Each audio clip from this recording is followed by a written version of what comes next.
រឿងរាជាគហទារិកាគុណនៃការប្រគេននំដល់ព្រះមុគលានកាលព្រះសម្មាសម្ពុទ្ធបរមគ្រូគង់នៅក្នុងវត្តវេលវ័ននាក្រុងរាជក្រឹសកាលនោះមានទារិកាម្នាក់នៅក្នុងក្រុងរាជក្រឹសជាកូនរបស់ឧបដ្ឋៈព្រះមហាមុគលាននាងជាស្ត្រីមានសទ្ធាមាំក្នុងព្រះពុទ្ធសាសនាដល់អាយុ16ឆ្នាំមាតាបិតាបានរៀបឲ្យមានស្វាមីហើយបញ្ជូនឲ្យទៅនៅខាងសំណាក់មាតាបិតាក្មេក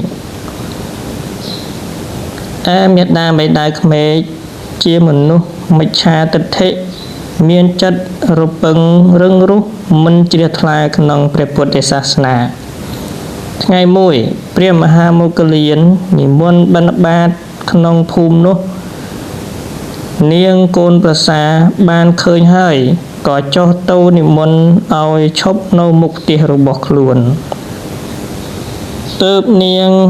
ទៅប្រាប់ដល់ម្ដាយក្មេកម្ដាយក្មេកនោះធ្វើជាមិនឮកិច្ចចុះពីផ្ទះបាត់ទៅនាងដឹងហេតុនោះហើយគិតពិចារណាថាក្នុងផ្ទះនេះមានវត្ថុអ្វីល្មមប្រគេនលោកមានតែនំមួយដែលអ្នកម្ដាយគិតទុកពិសាចិត្តក៏យកនំនោះទៅកាត់ជាពីរចំណែកមួយចំណែកទុកជូនម្ដាយមួយចំណែកយកទៅប្រគេនព្រះមហាមុគលានព្រះមហាមុគលានធ្វើផុតតានុមោទនាហើយក៏និមន្តទៅបាត់ម្ដាយក្មេកបានឃើញព្រះមុគលាននិមន្តចេញទៅផុតហើយក៏ឡើងទៅលើផ្ទះនាងទារិកាក៏ចូលទៅអង្គុយបត់ជើងលើកដៃប្រណម្យ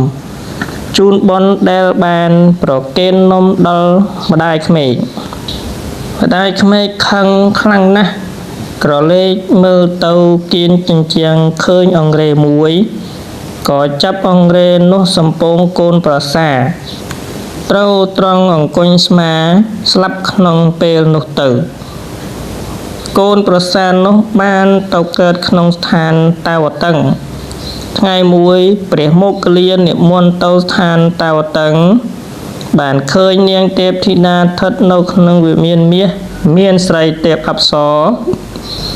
កំពុងចោមរោមបំរើលោកក៏និមន្តទៅក្បែរវិមាននោះនាងទេពធីតាបានឃើញហើយមានសេចក្តីត្រេកអរណាស់នឹកថាព្រះថេរៈនេះដែលបានសង្គ្រោះដល់អញក្នុងជាតិមុនក៏នាំបរិវារចុះទៅថ្វាយបង្គំព្រះមហាមុគលានព្រះមហាមុគលានមានថេរដីកាសួរប្រវត្តិរបស់នាងបានរៀបរាប់ប្រគេនដោយសពគ្រប់លោកក៏ត្រឡប់មកកាន់ឋានមនុស្សវិញនាំដំណឹងនោះទៅក្រាបទូលដល់ព្រះមានព្រះភិក្ខទ្រង់ប្ររពរឿងនោះឲ្យជាហេតុហើយ